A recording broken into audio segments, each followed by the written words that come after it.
Hello students, welcome. आज हम अपनी यूनिट नंबर 5 स्टार्ट करेंगे और इसमें हमारा लेक्चर नंबर रहेगा 26। ठीक है। तो अभी तक हमने चारों लेवल की हार्मोनी को समझ लिया है और इस वाली यूनिट में बेसिकली हम लोग इथिकल ह्यूमन कंडक्ट की बात करेंगे। ठीक है। तो इसमें ethical human conduct and professional ethics की बात करेंगे। ठीक है। तो इसमें सबसे पहले जो हमारा टॉपिक है वो है universal values naturally emerging from the right understanding. ठीक है। अभी तक हम जो वैल्यूज की बात कर रहे हैं, तो जो डिफरेंट वैल्यूज हैं वो राइट अंडरस्टैंडिंग से हमारे अंदर नेचुरली इमर्ज होती हैं, इसको डिस्कस करेंगे और वैल्यूज क्या क्या होती हैं उनको डिस्कस करेंगे। ठीक है। तो इसमें सबसे पहले हम लोग समझ लेते हैं व्हाट आर वैल्यूज। देखिए, हम लोगों ने अभी तक क्या किया, हम लोगों ने अभी तक हार्मोनी को समझ लिया। ठीक। हार्मोनी का मतलब ये है understanding of harmony when we participate in the larger order. This participation at different level is our value. Value क्या है? हम लोगों ने हार्मोनी को समझा और हार्मोनी को समझने के बाद हम लोगों ने क्या किया, जब उसको अपने जीने में लेके आए और फिर उसको हमने लार्जर ऑर्डर में पार्टिसिपेशन स्टार्ट किया। जैसे मैं हूं, मैंने अपनी हार्मोनी को समझ के फैमिली फैमिली एक लार्जर ऑर्डर है तो उसमें पार्टिसिपेशन स्टार्ट किया, है ना। तो यही हमारी वैल्यू है। तो कोई भी यूनिट जब अपने से बड़ी व्यवस्था में पार्टिसिपेशन करती है तो उसी को उसकी वैल्यू कहा जाता है। ठीक है। तो वैल्यूज का मतलब आपको समझ आ गया होगा, है ना।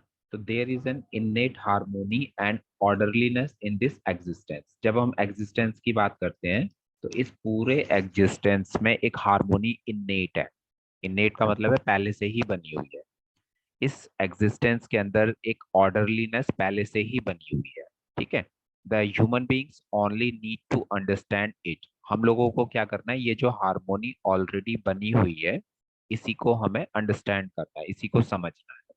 ठीक है। तो जो हार्मोनी है, जो ऑर्डरलीनेस है पहले से ही प्रेजेंट है इस एग्जिस्टेंस में, उसको हमें समझना है। The universal human urge for happiness and prosperity is actually the quest for understanding this harmony and being in tune with it. देखिए, जब हम हैप्पीनेस की बात करते हैं कि मुझे जो है हैप्पी रहना है ना, प्रॉस्पेरिटी की बात करते हैं और हैप्पीनेस और प्रॉस्पेरिटी की कॉन्टिन्यूटी चाहते हैं, तो इसका मतलब ये हुआ कि हम बेसिकली इसी हार्मोनी को अंडरस्टैंड करना चाहते हैं जो एग्जिस्टेंस में प्रेजेंट है। और ये जो हार्मोनी जब हमें समझ आ जाएगी, है ना, तो हम हैप्पी भी हो जाएंगे और हमें प्रॉस्पेरिटी भी मिल जाएगी। ठीक। तो इस हार्मोनी को समझना है and being in tune with it, अपनी लाइफ को इसी हार्मोनी के अकॉर्डिंग फिर फर्दर चलाना है।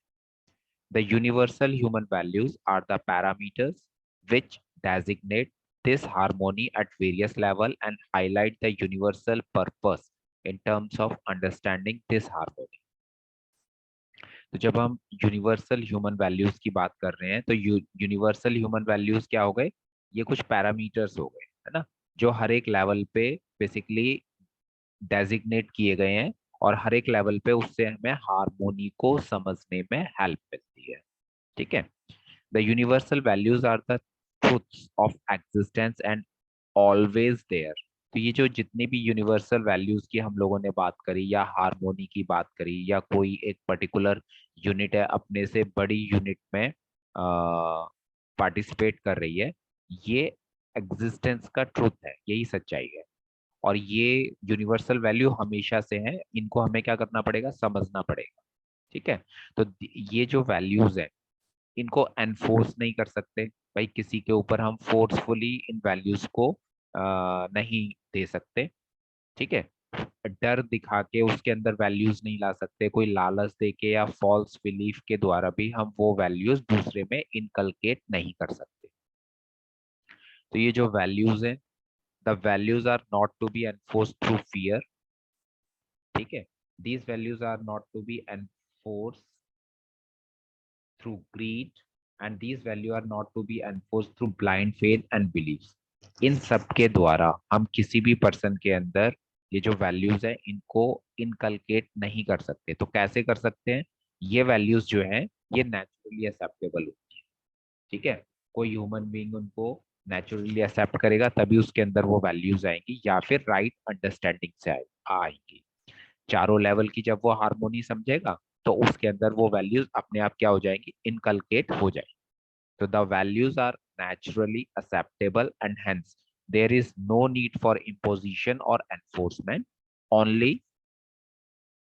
right understanding through the process of self exploration will lead to harmony in the society or organization.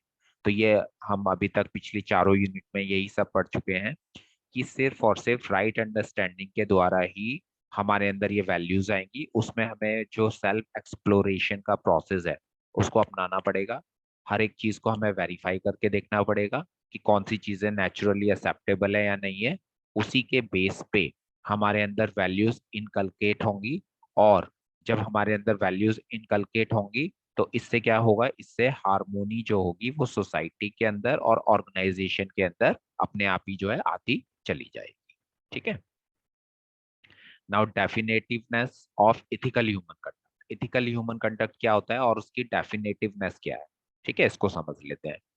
The right understanding gained through self-exploration enable us to identify the definitiveness of human conduct, which also be called the ethical human conduct।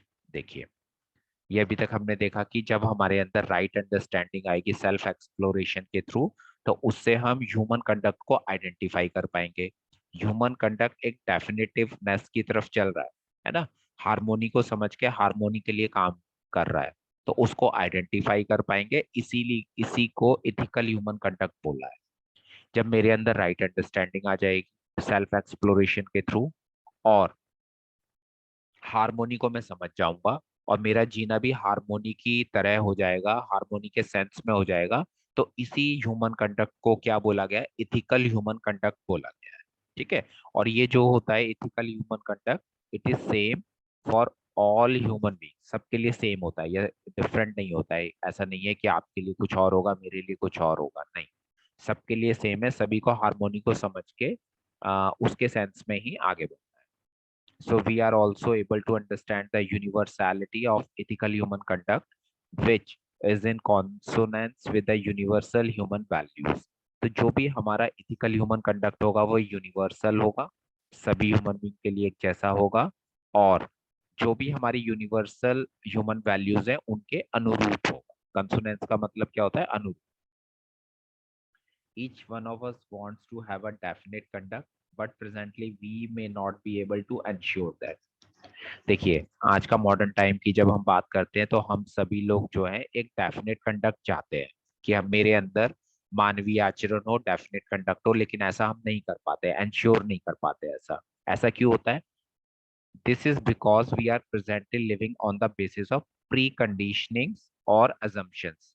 क्योंकि हमारा जो जीना हो रहा है आज के time में वो प्री कंडीशनिंग के बेस पे हो रहा है। बहुत सारी मान्यताएं हमारे अंदर भरी पड़ी हैं, उनके बेस पे हमारा जीना हो रहा है। बहुत सारे हमने assumptions बनाए हुए हैं, उनके बेस पे हो रहा है, which are not in consonance with the truth or the right understanding.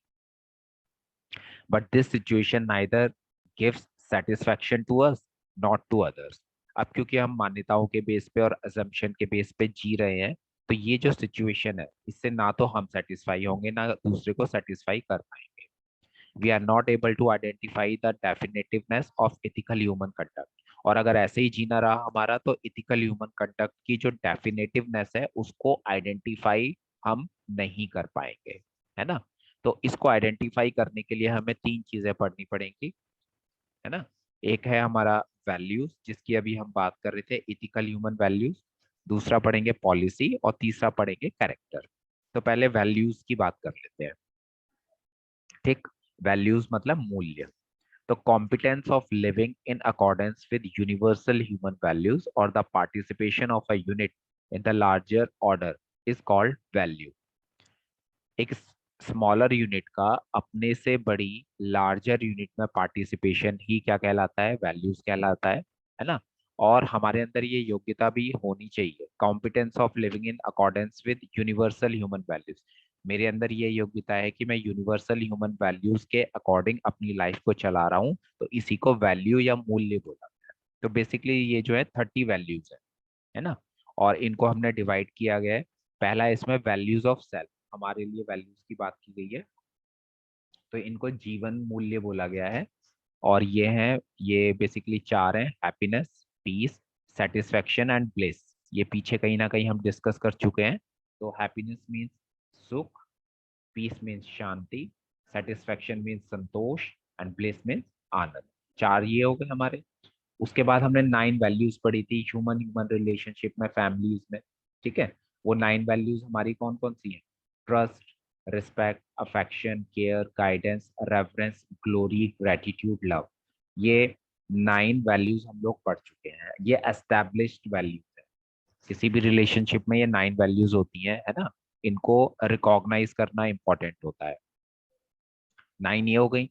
अब जब इन एस्टेब्लिश वैल्यूज को हम एक्सप्रेस्ड करते हैं तो 9 वैल्यूज और निकल के आती हैं। जैसे ट्रस्ट को जब एक्सप्रेस करेंगे तो वो बन जाएगा कॉम्प्लीमेंटेरीनेस। रिस्पेक्ट को जब हम क्या कहते हैं एक्सप्रेस करेंगे तो वो बन जाएगा कॉम्प्लायंस। तो ऐसे affection, commitment, care, generosity, guidance, spontaneity, reverence, obedience, glory, ease, gratitude, self restraint and love means unanimity. ठीक है, तो ये 18 वैल्यूज ये हो।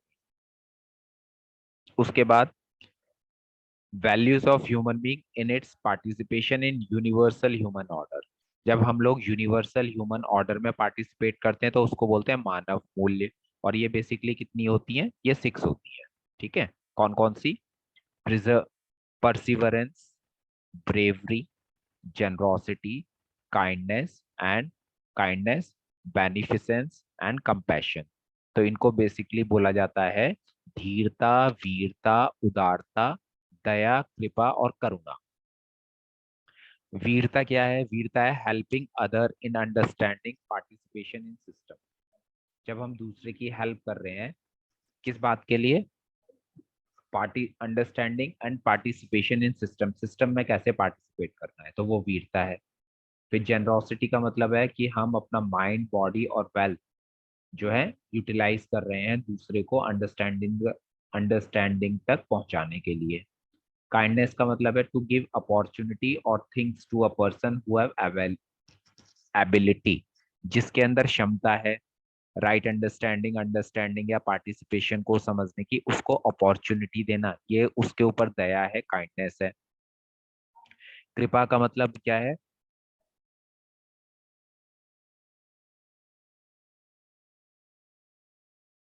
अच्छा, ऊपर धीरता रह गया है ना।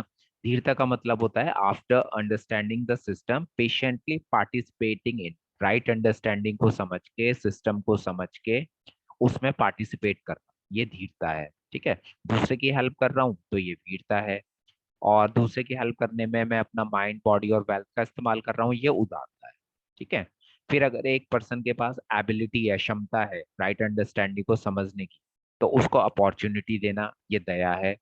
फिर to give ability to a person who have opportunity और थिंग, अगर किसी पर्सन के पास अपॉर्चुनिटी है लेकिन एबिलिटी नहीं है, उसको वो एबिलिटी तक ले जाना, ये कृपा है।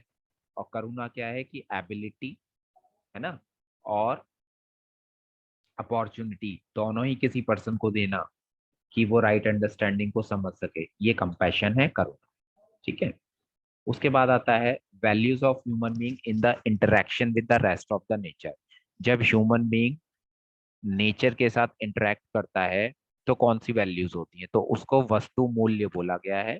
ये बेसिकली दो होती हैं: utility value and artistic value. Utility value को बोलते हैं उपयोगिता मूल्य। ये क्या होता है? To prepare a physico chemical object for nourish and protection. या इसको ऐसे भी समझ सकते हैं: the participation of a human being in ensuring the role of physical facility in nurture, protection and providing means for the body. कोई भी physico chemical object है उसको तैयार करना ताकि वो क्या कर सके, वो नर्चरिंग, प्रोटेक्शन की जो बॉडी की होनी है ना, उसके लिए हेल्पफुल हो सके। इसका मैं भी एक एग्जांपल दूंगा। और आर्टिस्टिक वैल्यू को बोलते हैं कला मूल्य। इसका मतलब है the two ensure the long lasting utility of the object, object की जो यूटिलिटी है, ऑब्जेक्ट की जो एक वैल्यू है वो हमेशा लॉन्ग लास्टिंग हो जाए, उसको आर्टिस्टिक वैल्यू बोला गया है। जैसे फॉर एग्जांपल, अब हम लोग सब पेन इस्तेमाल करते हैं, पेन से लिखते हैं, तो पेन की जो यूटिलिटी वैल्यू है वो क्या है? राइटिंग। पेन लिखने के काम आ रहा है ना? पेन लिखने के काम आ रहा है तो उसकी वैल्यू, उपयोगिता क्या है? राइटिंग। लेकिन फिर वो राइटिंग इजी हो जाए तो उसके लिए क्या करते हैं, जो जहाँ पे भी पेन बनता है, तो पेन है, पेन के ऊपर कैप लगाई जाती है, पेन की डिजाइनिंग की जाती है ताकि इजीली उसकी ग्रिप बन सके। तो ये जो डिजाइनिंग की जा रही है ये पेन की आर्टिस्टिक वैल्यू। ठीक है। ऐसे ही शर्ट है। ठीक है। तो शर्ट हमें क्या करती है? प्रोटेक्ट करती है। लेकिन शर्ट के अंदर ऊपर या बटन कैसे लगाने हैं, उसकी डिजाइन क्या होगी, ये उसकी आर्टिस्टिक वैल्यू है। ठीक है। A shirt has the utility that it protects the body। तो ये यूटिलिटी वैल्यू हो गई। और फिर शर्ट की डिजाइन कैसे करनी है, बटन कैसे लगाने हैं, ये उसकी आर्टिस्टिक वैल्यू होगी। ठीक है। दूसरा पार्ट आता है इसमें, पॉलिसी और नीति। तो ये क्या है? The decision about the enrichment, protection and right utilization of the resources. कोई भी हमारे पास रिसोर्सेज अवेलेबल है, रिसोर्सेज में बात की गई है सेल्फ की, बॉडी की, वेल्थ में, तन मन धन, है ना? ये हमारे रिसोर्सेज है। इनका हमें राइट यूटिलाइजेशन करना है, इनका एनरिचमेंट करना है, इनका प्रोटेक्शन करना है। तो जब हम उसके लिए डिसीजन लेते हैं, कोई प्लानिंग करते हैं, कोई प्रोग्राम बनाते हैं, उसको इम्प्लीमेंट करते हैं, उसका रिजल्ट आता है, फिर उसको इवेल्युएट करते हैं, तो इसको बोला जाता है पॉलिसी। रिसोर्स का हमें यूटिलाइजेशन करना है, उसके लिए प्लानिंग करना, प्रोग्राम बनाना, है ना, इम्प्लीमेंटेशन करना, रिजल्ट देखना, उसका इवेल्युएशन करना, ये क्या कहलाता है? ये बेसिकली पॉलिसी कहलाता है, इसको नीति बोलते हैं। अब ये दो तरह का है, सॉरी तीन तरह का है। पहला है इकोनॉमिक वैल्यू, जिसको अर्थनीति कहते हैं। इसका मतलब है enrichment of self, body and wealth. Self का, बॉडी का और वेल्थ का कैसे एनरिचमेंट करें, ये इकोनॉमिक वैल्यू होती है। फिर पॉलिटिकल वैल्यू की बात करें, राजनीति। ठीक है। तो सेल्फ, बॉडी और वेल्थ का प्रोटेक्शन कैसे करें, ये पॉलिटिकल वैल्यू है। ये वाली पॉलिटिकल वैल्यू जो आज का हमारा राजनीति चलता है वो नहीं है, ये है राज्य नीति। ठीक है। तो इसमें बेसिकली हम सेल्फ, बॉडी और वेल्थ का कैसे प्रोटेक्शन करें उसके लिए पॉलिसी बनाई जा रही है, तो उसको राज्य नीति बोलते हैं। और तीसरा है policy for universal human order, धर्म नीति। इसमें सेल्फ, बॉडी और वेल्थ का राइट यूटिलाइजेशन हमें कैसे करना है, उसके लिए जो पॉलिसी बनाएंगे वो धर्म नीति कहलाएगी। ठीक है। तो तीन चीजें याद रखिए, सेल्फ, बॉडी एंड वेल्थ। इसका एनरिचमेंट कैसे करें, ये हो जाएगा इकोनॉमिक वैल्यू, अर्थनीति। इन तीनों का प्रोटेक्शन कैसे करें, ये हो जाएगा राज्य नीति और पॉलिटिकल वैल्यू। और धर्म नीति में आ जाएगा सेल्फ, बॉडी और वेल्थ का राइट यूटिलाइजेशन कैसे करना। ठीक है। तीसरा आता है इसमें करेक्टर और चरित्र। The definitiveness of my desire, thought and selection gives definitiveness to my living। अगर मेरे डिजायर्स में, मेरी इच्छाओं में डेफिनेटिवनेस आ जाए, है ना, मेरे सिलेक्शन में, टेस्ट में, मेरे थॉट्स में डेफिनेटिवनेस आ जाए, तो मेरी लाइफ के अंदर भी क्या आ जाएगा? डेफिनेटिवनेस आ जाएगा। तो उसके लिए करेक्टर हमारा कैसा होना चाहिए, उसमें तीन चीजें बताई गई हैं। पहला है स्व नारी स्व पुरुष, चैस्टिटी इन कॉन्जुगल रिलेशनशिप। तो जो बेसिकली हमारे रिलेशनशिप होते हैं उसमें शुद्धता होनी चाहिए। जैसे हस्बैंड वाइफ रिलेशन की बात की गई है, तो उसमें शुद्धता होनी चाहिए, उसमें पवित्रता होनी चाहिए, है ना, स्व नारी स्व पुरुष।